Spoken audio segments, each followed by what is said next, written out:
What is a secret that nobody knows that you're going to reveal to our audience? Oh my goodness, a secret that nobody knows. Well...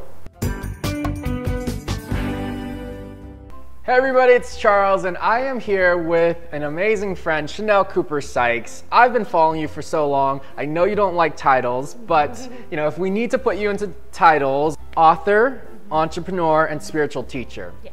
And you're so much more than that. But you know, just to give an idea who are watching what you do, tell us a little bit about your journey. I read your story, right? You came to New York with not much money and you had a dream. Tell us a little bit about that. Yes. Well, first, thank you for having me. Yeah, of course. This is awesome. Yes. I'm really proud of you. I watch you. So Oh, thank you. Really proud of you. My story, let's see. Yeah, I came to New York. I was broke with nothing but a dream and literally one suitcase.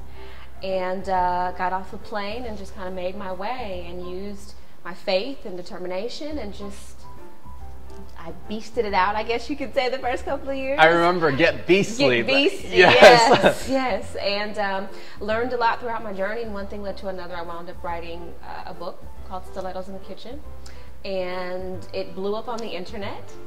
And that was about 7 years ago, and ever since then I have been really blessed to have an awesome online business where I sell books, products, courses, classes. And you speak all over the world. You host events for women, empowering women.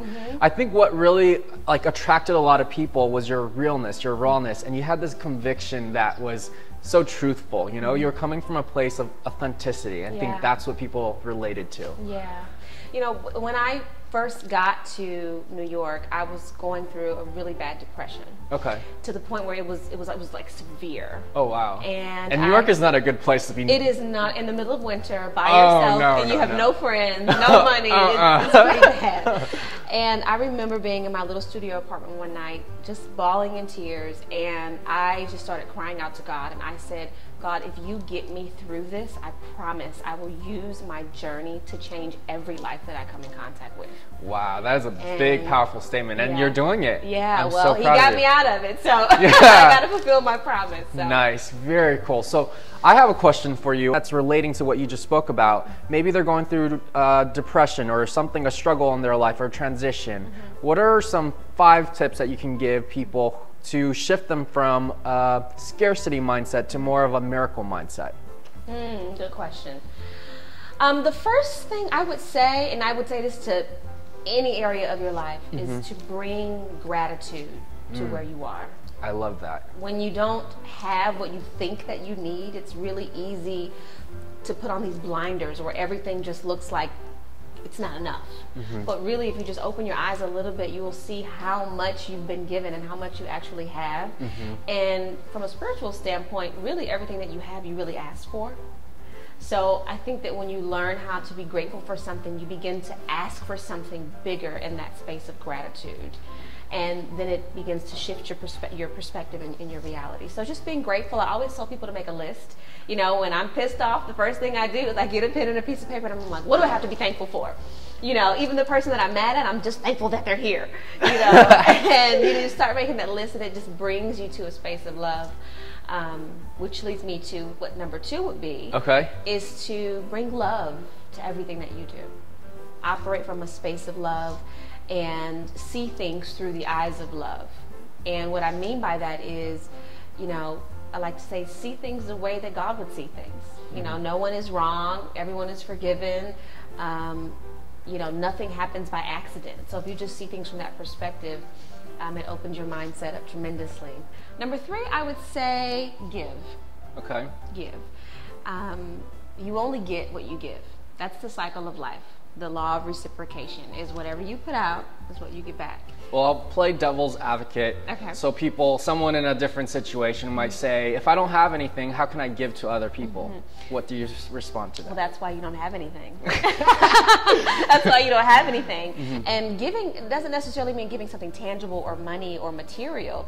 It could just be giving your time. It could just be calling a friend and saying, how are you? It could be knocking on a neighbor's door and just saying, hey, can I help you bring your groceries in today? Anything. You know, let me shovel your snow. I don't know. Or even smiling. Right? Smiling, giving a compliment, opening a door.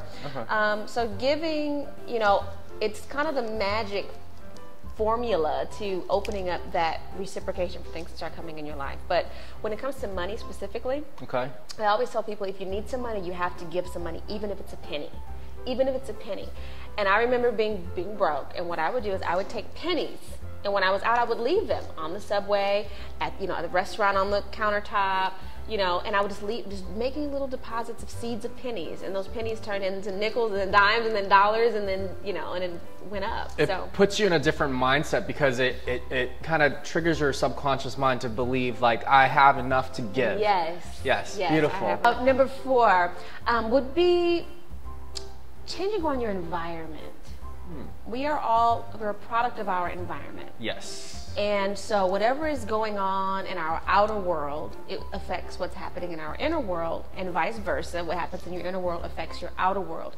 And so typically when you're not in a place of, feeling like you have a lot, your house is messy, clothes are dirty, dishes are in the sink, you don't have much sunlight coming in, it's just kind of like kind of feeling. Well, open the windows, clean, open the blinds, clean the windows, go get some flowers, even if you have to pick them off the street. Go get a dollar candle from the dollar store and light a candle. Put up in front of you things that ignite your vision to make you start thinking and feeling a different way. Little shifts in your environment make big shifts within your spirit, and the big shifts in your spirit make big shifts in what you're creating. Okay. So your environment. And let's see, lastly, I would say experience the miracle before you get it. Okay, explain more. So you only know what you know. Right? Yes. You only know what you know, and you don't know what you don't know. So you need to expand. You have to expand and experience it before you even know that it's possible. Okay. So what I mean by that, we'll take a material thing. So you don't know what it feels like to drive a Mercedes-Benz or a Bentley or whatever, if you've never been in one before. And if you're driving your old bucket and you're like, oh, I hate this car, it's always breaking down. Well, you don't have anything to take your mind to. So you have to literally take a day and go down to a dealership and sit inside of a Mercedes-Benz or a Bentley and smell the leather, feel the steering wheel. And once your mind gets in that environment, it expands. And once your mind is expanded, it can't go back. Yes. So you have to put yourself in that experience. So, things like, window shopping, flipping through magazines. When it comes to love, only watching things and looking at loving, happy couples. There's so much stuff that goes into our subconscious mind that tells us we're not worthy of being loved. Cut all that out and take your mind to where you want to be in a space of love, and bring that in, and that'll create the miracle. Beautiful. That was amazing. I love it. Where can we find more about you, and what projects are you currently working on that everyone else can find out about? Well, I'm all over the internet. That's that's my home. ShanelCooper-Sykes.com, right? ShanelCooper-Sykes.com. But a really quick business tip: websites are not that useful anymore. I barely use my website. So Instagram, I'm all over Instagram. It's just Instagram.com /Shanel Cooper-Sykes. Facebook, we'll leave links below. Yeah. You have awesome posts. You guys got to follow her, just because every day, like, I see posts and it inspires me. I'm like, oh, this is great. It's really momentum. And surrounding yourself with like lots of positivity. Very cool. And thank you so much for your time. I really appreciate it. I appreciate you too. Yay. Thank you guys. Bye guys. Thanks for watching.